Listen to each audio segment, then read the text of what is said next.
বার্তা এক নজর।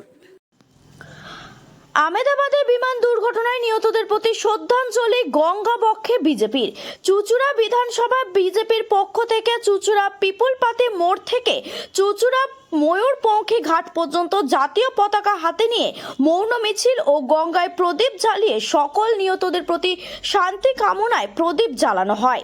এই মৌন মিছিলে উপস্থিত ছিলেন রাজ্যের বিজেপির সম্পাদক মণ্ডলীর সদস্য দীপাঞ্জন গুহ, হুগলি সাংগঠনিক জেলা সভাপতি গৌতম চট্টোপাধ্যায়, জেলার নেতৃত্ব স্বপন পাল, সুরেশ সাউ সহ অন্যান্য বিজেপি কর্মীরা। মিছিল দেখা গেল এবং গঙ্গায় একটি ক্রিয়া করলেন আপনারা, কি বিষয়? আজকে একসঙ্গে তিনটে বিষয় আছে। একটা হচ্ছে যে আমরা সবাই জানি যে আহমেদাবাদে যে দুর্ভাগ্যজনক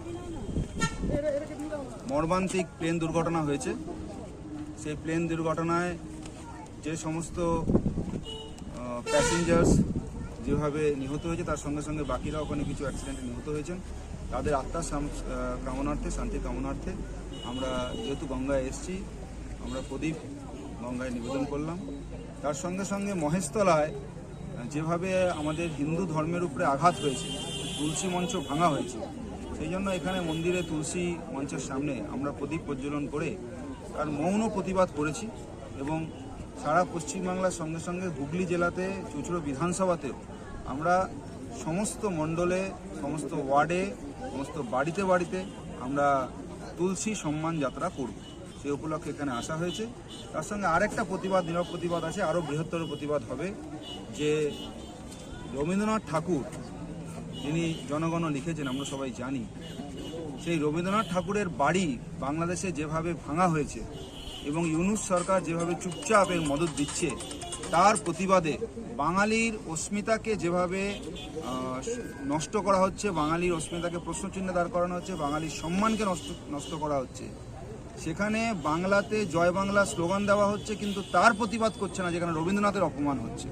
তো সেটারও আমরা মৌন প্রতিবাদ করেছি। আজকে বহু মানুষ আমাদের সঙ্গে আজকে সাথ দিয়েছেন। আমাদের সঙ্গে আমাদের জেলা সভাপতি, আমাদের মাননীয় শ্রী গৌতম চ্যাটার্জি মহাশয় আছেন, আমাদের দুই মণ্ডল সভাপতিরা আছেন, বাকি কার্যকর্তারা সবাই আছেন।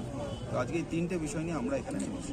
গঙ্গায় এই যে একটা বিষয় প্রদীপ আপনারা দিলেন, গঙ্গা কি মানে কাদের উদ্দেশ্য করেই দিলেন আপনারা? প্রধানত বললাম তো যে দেখুন, এটা আমাদের হাজার হাজার বছর ধরে হিন্দু পরম্পরা আছে যে আমরা আত্মার শান্তি কামনার্থে আমরা গঙ্গায় বা নদীতে আমরা প্রদীপ ভাসাই এবং গঙ্গা পুজোও করি। এটা আমাদের বহু বছরের পরম্পরা হিন্দুদের। তো বললাম যে দুর্ভাগ্যজনক যেভাবে ঘটেছে তার সমস্ত আত্মার শান্তি কামনার্থে আমরা আজকে এখানে গঙ্গায় প্রদীপ নিবেদন করেছি, গঙ্গা পুজো করেছি। এবং তার সঙ্গে সঙ্গে মহেশতলাতেও যেসব হিন্দুদের আক্রান্ত হয়েছে তাদেরও পাশে আমরা আছি, এই বার্তা দিতে চাই।